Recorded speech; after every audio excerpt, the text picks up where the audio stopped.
quick break. I just want to say thank you for all the people around the world, Jamaica, Germany, Asia, Europe, South America. Thank you for listening to Leap of Health. Thank you for the support. And remember, my book is out. You can find it on Barnes & Nobles and Amazon. It's called Parents Are Greatest Teachers. Thank you again for all the support. And now back to our episode.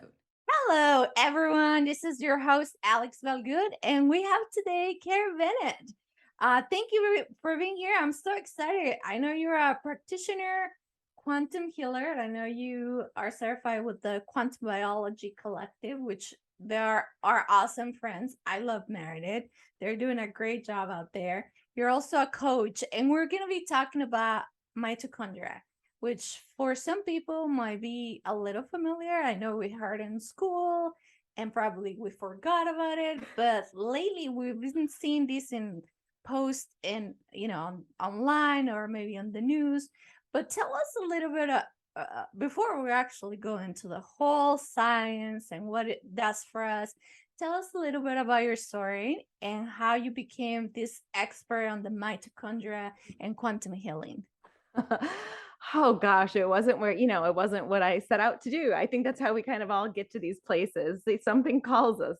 And so I started off, I love science, right? Don't get me wrong. I've loved science since I was a little kid.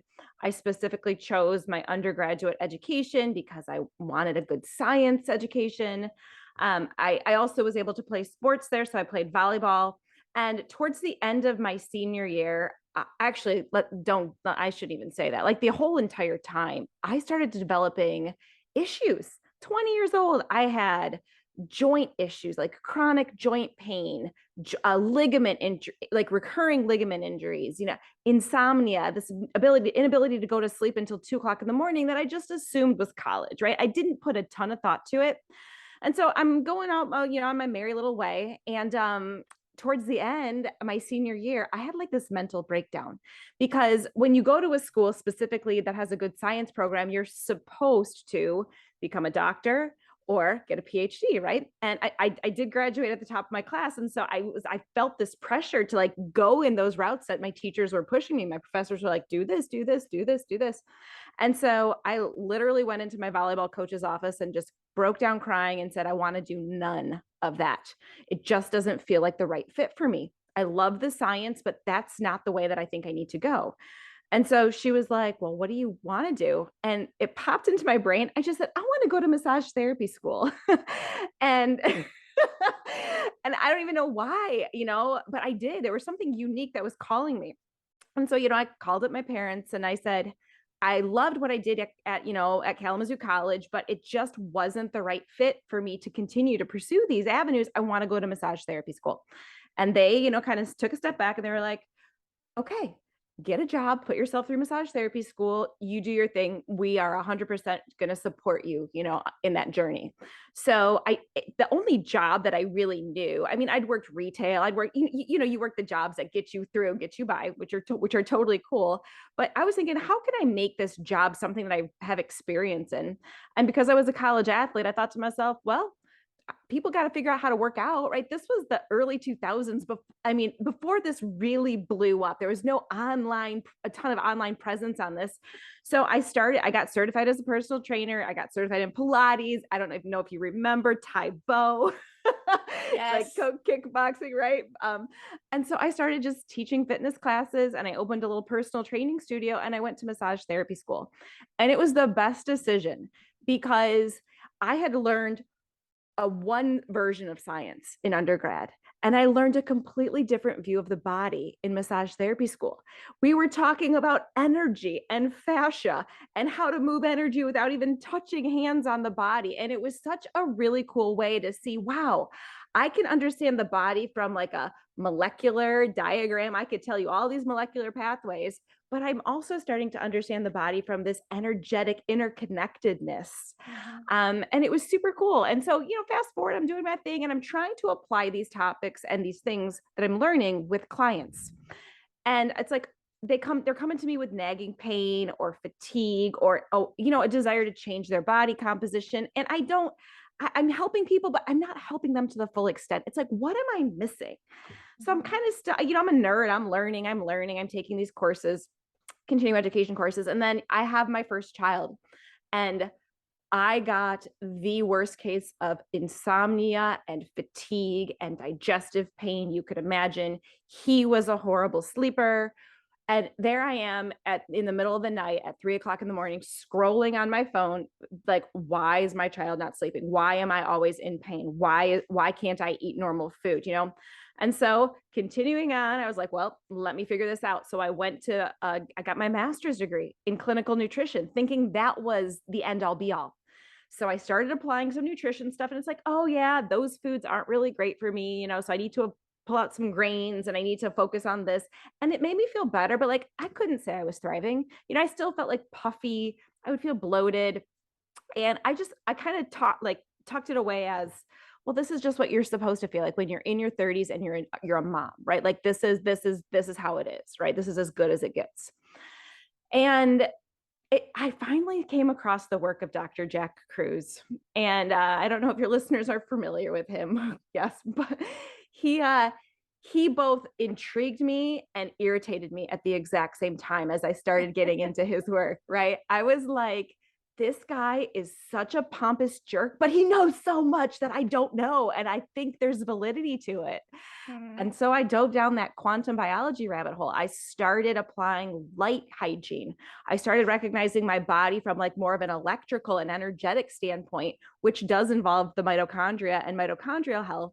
And I can honestly say, when I started making time to go outside at sunrise and to make more time at key times of the day outside and to be aware of what my artificial light environment was like, that's when I started to finally feel like, wow, I'm thriving. I'm sleeping. I wake up. I have energy. My digestion it just miraculously, I don't have to eat perfect and still feel like garbage. So that got me here. And I'm just, super passionate about it. And I want to share it with as many people as possible, because I think this is the missing link in so many people's, what they're dealing with. They're looking for that next level of healing. And that's what this was for me. Yeah, I love that. I think for most of the awesomest healers out there, it usually starts with us, because we can't find the answers that we need, because we're all different and we need different things, even in healing.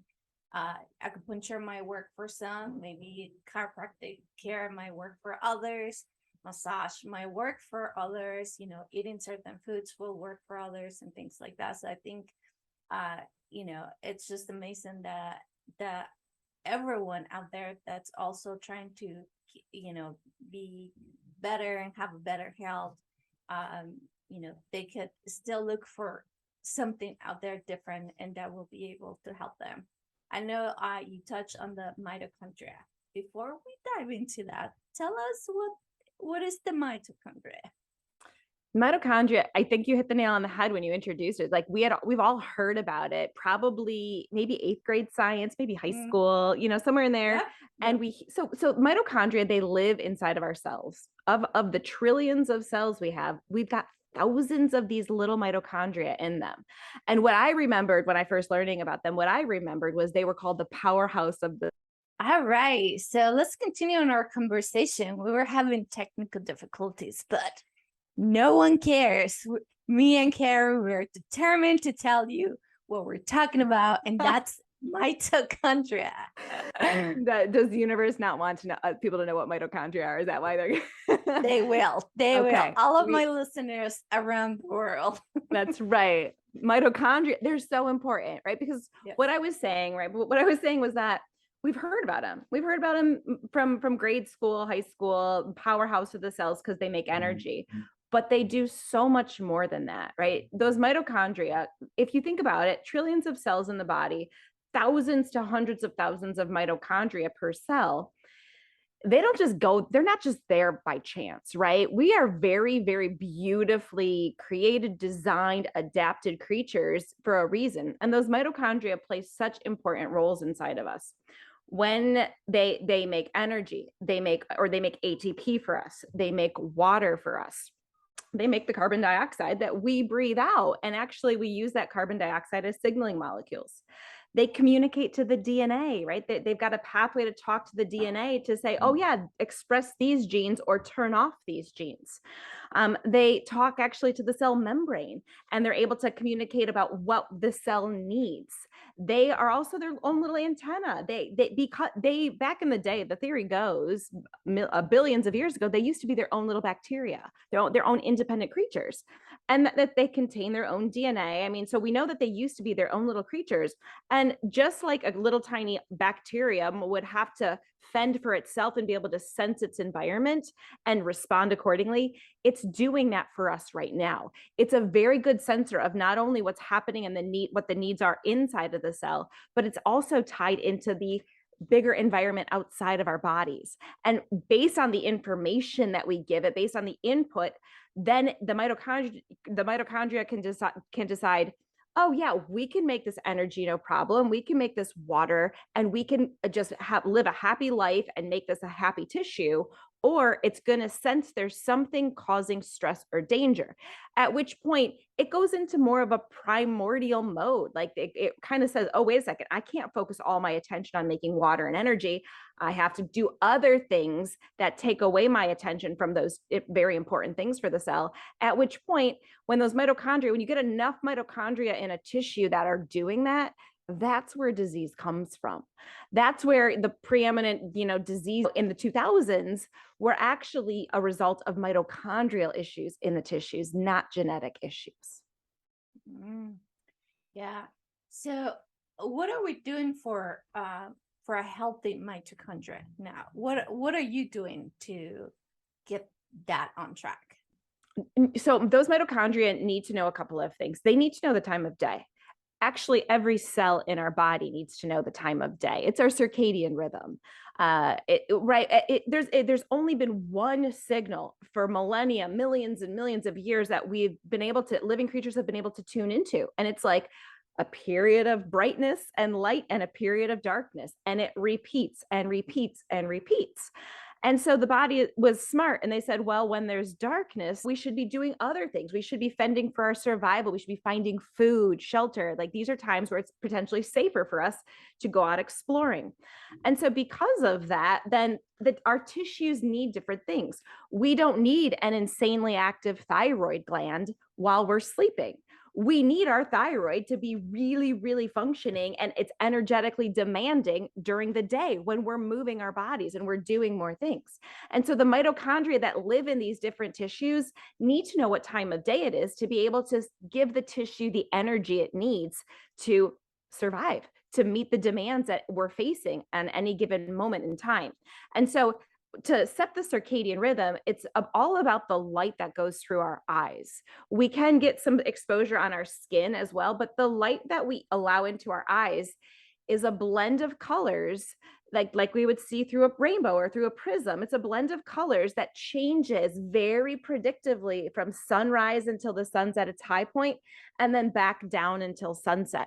And based on how it changes, our eyes perceive those very subtle changes second by second, and they communicate that to a clock in our brain called the suprachiasmatic nucleus that then can communicate it via what's called oscillations or vibrations. It can communicate the time to every single cell in the body.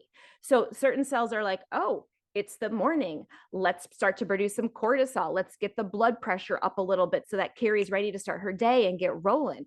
Versus in the evening, we're going to start to shut digestion down because we're not meant to be eating food at 2:00 in the morning, right? And so we can kind of turn those cells off and let those mitochondria rest.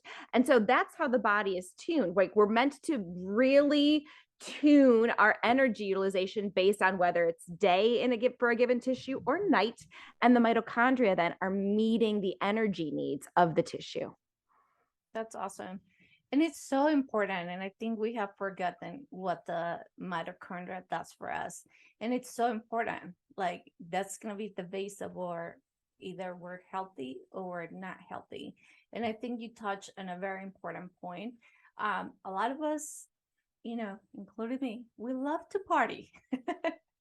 And so, we live in a society where there are so many things at night. There's so many things happening all the time.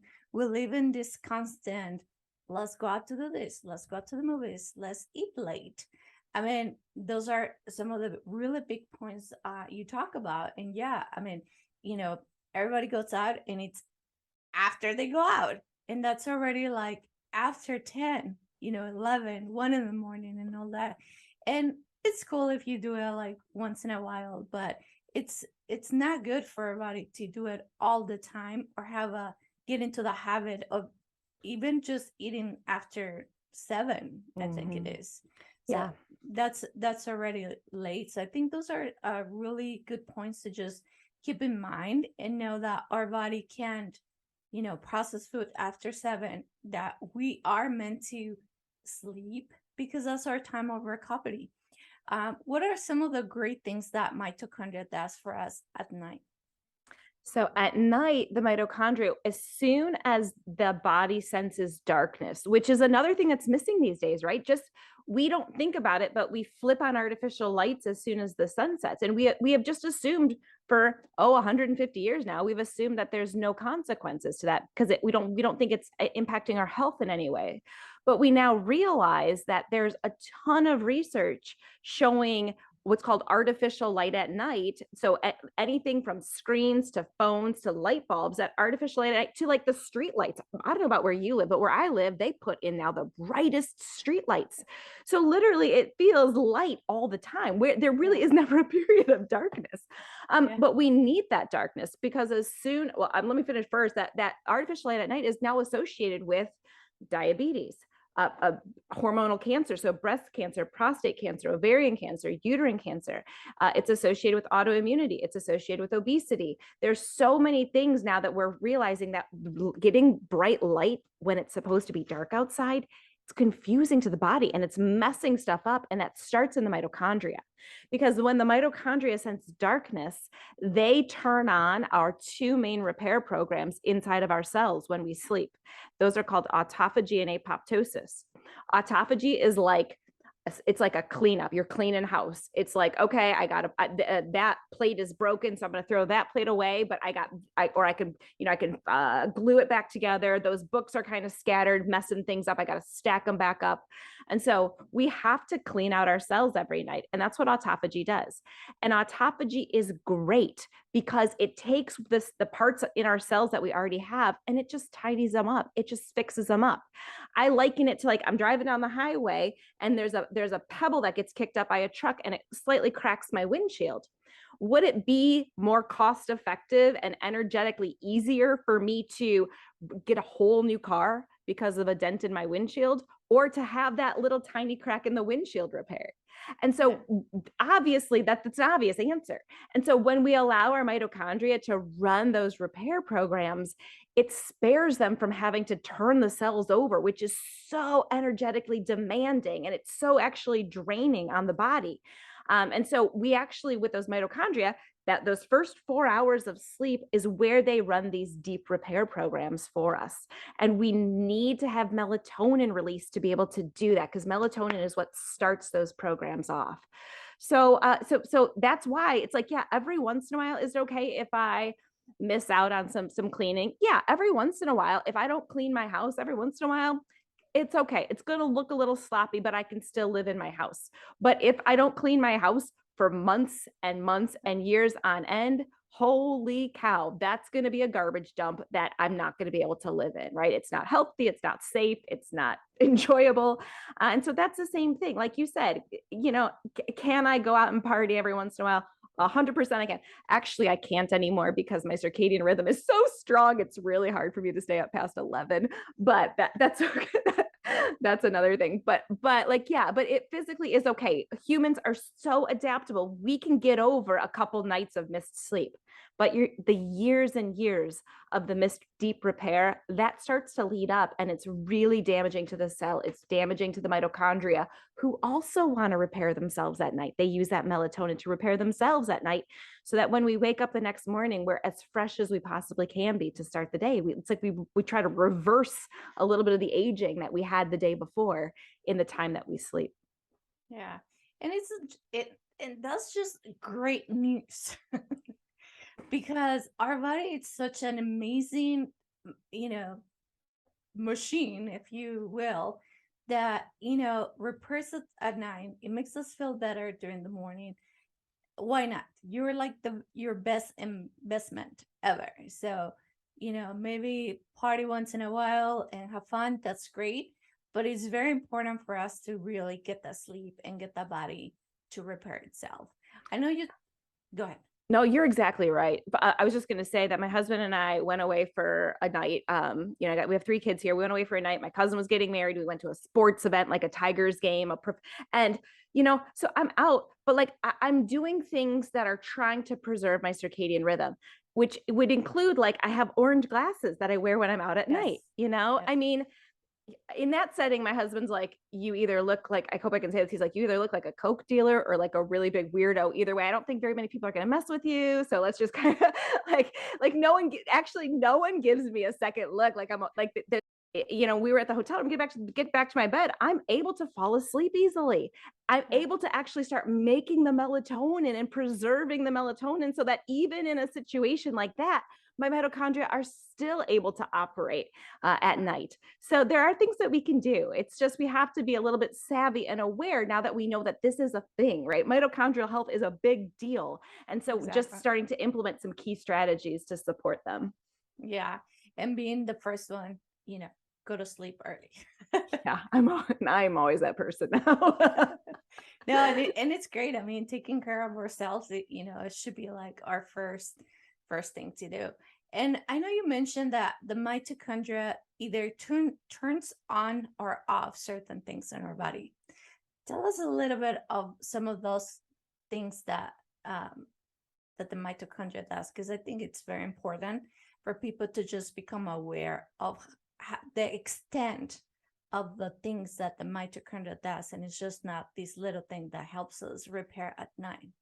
Yeah. Just, it might be very little, but it's a huge thing. It's huge. That's huge in and of itself. You're right. Yes. But so then the mitochondria actually, one of the most important things that they do is they make that water for us. And that water, it actually structures itself into a battery, as simply as I could put it. So I just always assumed, we're 70% water, or we're 65% water, and I always assumed it was like water in a glass that kind of sloshes around, like my cells were just full of this sloshy water and things were swimming around in that water. And that's not the case at all. Actually, the water that the mitochondria make inside of my cells, it actually reconfigures itself to become something called structured water, or the 4th phase of water.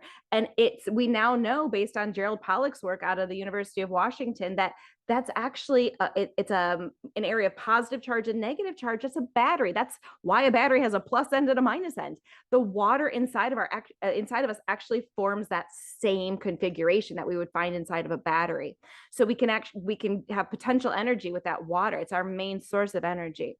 Those mitochondria, they release light. They're called biophotons. And healthy cells release a few. Like I liken it to, like, okay, the difference between a backyard fireworks show where every once in a while it's like a little, oh yeah, and a little versus like the finale of the Detroit fireworks show where it's boom, boom, boom, boom, boom, boom, boom, boom, boom, boom, boom, boom, boom. This, every once in a while, it's like a little signal. All is good. Turn on that gene. We need potassium. It's kind of like signaling a little more oxygen, please. So there's a signaling going on with these biophotons.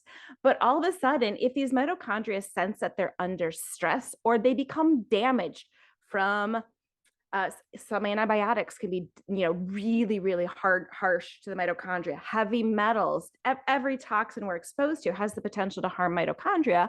And if they're harmed and under stress, they're going to have that finale fireworks show going on. And when they do that, that's called inflammation. And that's not a bad thing, because it signals the immune system, and the immune system says, oh, something in here needs attention. Let's see if we can repair it. But unfortunately, if we keep exposing ourselves to the same things and we never allow the immune system and the mitochondria to repair at night when we sleep, we get this unchecked inflammation. And so we've heard inflammation is the basis of all disease, which that stems from the mitochondria right there. And when the mitochondria are either releasing, like I said, these signals, we have like the exact right genes are being expressed. We're making the right proteins for the cell just to function really, really well. But all of a sudden, when we have this going on, the mitochondria, it's a confusing signal to the DNA.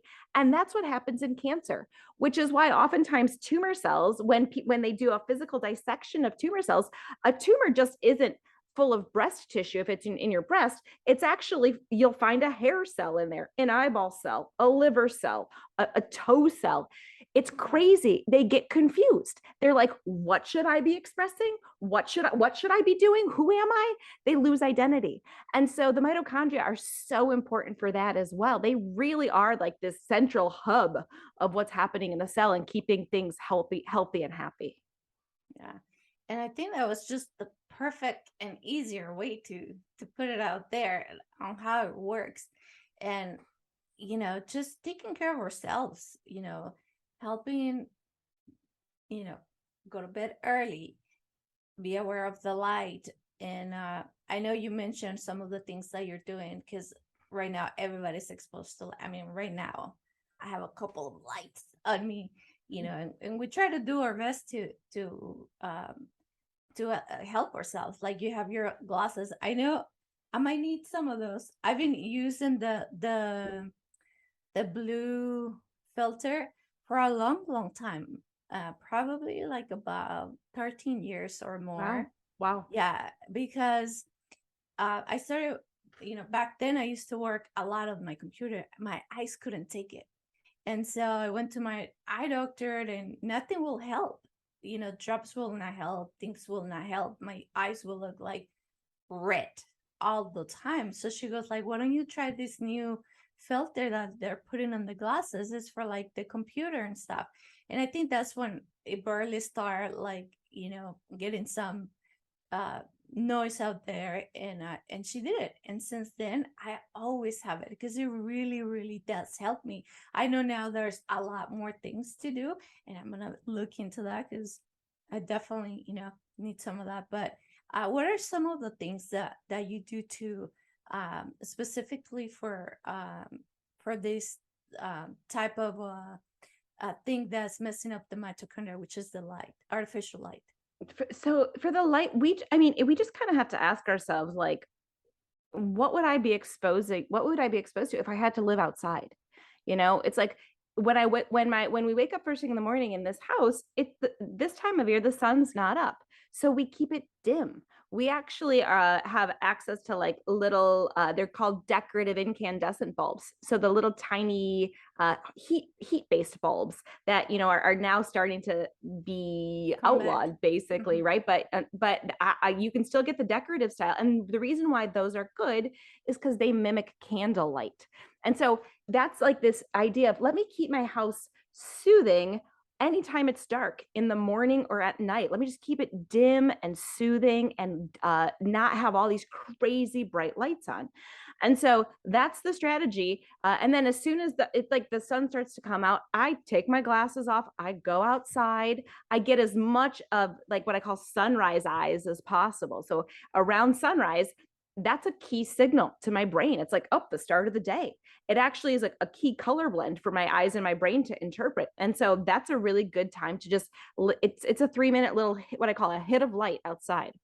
And then anytime I can, I always tell people, if possible, front load your day with light. Like the light that you're going to get from sunrise until the sun's at the high point of the sky, called solar noon. Those light frequencies and signals are so much more massively important to your body and to your mitochondria than from solar noon until sunset. So if you can, take a walk in the morning, like, so walk the dog on your way to school drop off, have your windows down, run errands, then be on your laptop outside if possible, take a phone call outside. So be outside as much as possible. And then once the sun sets, it's sometimes nice to go outside at sunset. It's very soothing, but you also just have to kind of have an idea as what time of day that is in your particular location, because it varies throughout the year. And that's when I put my orange blue blockers on. So I have my orange, they actually are magnetizing. They clip right onto this. And I have this orange tone, amber tone blue blockers, and I wear those until bedtime so that I'm protecting my eyes from the blue light. You said it perfectly, right? It's like the blue light filters. The problem with these clear ones that you and I have is they only block a small portion of that blue light. And after sunset in nature, zero blue light exists. And blue light, we now know, if my eyes see blue light, my body stops making melatonin. And if my mitochondria need that melatonin to essentially repair every single cell when I'm sleeping, I want to preserve that as much as possible. So you can wear the orange tone or the red tone blue blockers and really allow your body to start recognizing that it's dark outside. Even if you're like my husband, or like even if we're watching a football game, you can still be watching stuff and doing stuff, but protecting the eyes is so, so key. So that's what I do. It's not crazy hard. It's just being consistent with it. Yeah, it is not. Honestly, I don't even notice I have the blue Right. filter for, ever. Right. But definitely I do need to be conscious of stop the blue light and get the orange light at a certain time. So it's just little things that we need to be aware, I guess, and it's not that hard. The more you do it, it becomes like a second nature. And Yes. why not? We're protecting our mitochondria, which is the one that cleans our house at night, and it's the one that's gonna keep us healthy. It's so incredible. It's also free. I know. That's the thing Get to too. be cleaned up by free. That's exactly. It's like, just put some orange glasses on and it's gonna happen, right? Or turn the lights off and don't look at a screen. Like, that's 100% free. Just make your house dark and read a book by candlelight or something. Go old school. Perfectly. But yeah, easy. just at nighttime, we should literally just go to bed. Go to bed. We're Yeah. so full of like distractions and stuff like that. So I know everybody's life, it's different. Like, you have kids, some other people have pets, some everybody has like different thing going on. Some people are working from different parts of the world with Yes. other people on the other side of the world. Yeah. So I know time wise it gets harder, but not impossible. And I think it's just so important to keep in mind the things that we do to our body. So I think it's just so cool to have all this knowledge. And I know you do some coaching. So before we leave, is there anything else you want to tell us? Gosh, no, I just am so excited that I think recognizing light and mitochondria I'm happy that it's becoming a thing, because I think that it really is going to be impactful to people. The number of clients I've had, or just, followers on Instagram, message me to say, well, I started going outside at sunrise and taking a morning walk, and my energy is through the roof. Or now I've got a massive amount of focus when I get into the office, or my thyroid numbers are so much better. My doctor doesn't believe me. So it's like, I'm just excited because I really feel like this is impactful. And I'm just really grateful, Alex, for the opportunity, because the more people who can get to know this information, I think the better. No, thank you. I love this. This is, it's, I don't even want to say revolutionary, because it's been there for us for all these time. Yes. But I was talking to my mom. She's a retired nurse, and I was explaining her all these things that I've been learning with all my guests that I've been having lately. And I was like, it's just so weird that we know these things, but we don't think about it, because we have this nature of like, oh, we're feeling sick, let's go to the doctor, let's see what he says. But if we really think about it, the circadian rhythm, we learn it in school. Simple. When the sun rises, you get up, go outside whenever you can, breathe, drink water, be outside. Perfect. When the sun goes down, go to bed, start all over again. It's so simple, and sometimes we carry these difficulties in our lives. So I'm just like super excited that we can go back to basics and heal our body ourselves.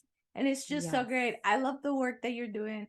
And for everyone that's interested in more information, Carrie has courses. She coaches you. She explains you everything to the T on the scientific level, which I love because I'm a nerd too. And so this is so important for you guys. You guys have no idea. And I'm so happy you're here with us. I will put all your information on our show notes for all of you to reach out to Carrie.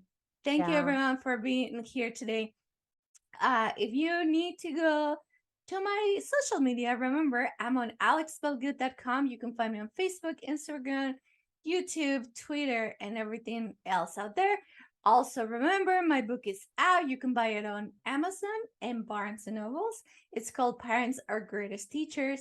It's just a book for healing and keep on healing with our stories. Thank you everybody for being here today. And thank you, Carrie, again. I will put all your information there because all of my listeners need to know and keep on sharing this information. Thank you, everybody, and have an amazing day. Bye, everyone. Thank you, Alex. Thank you.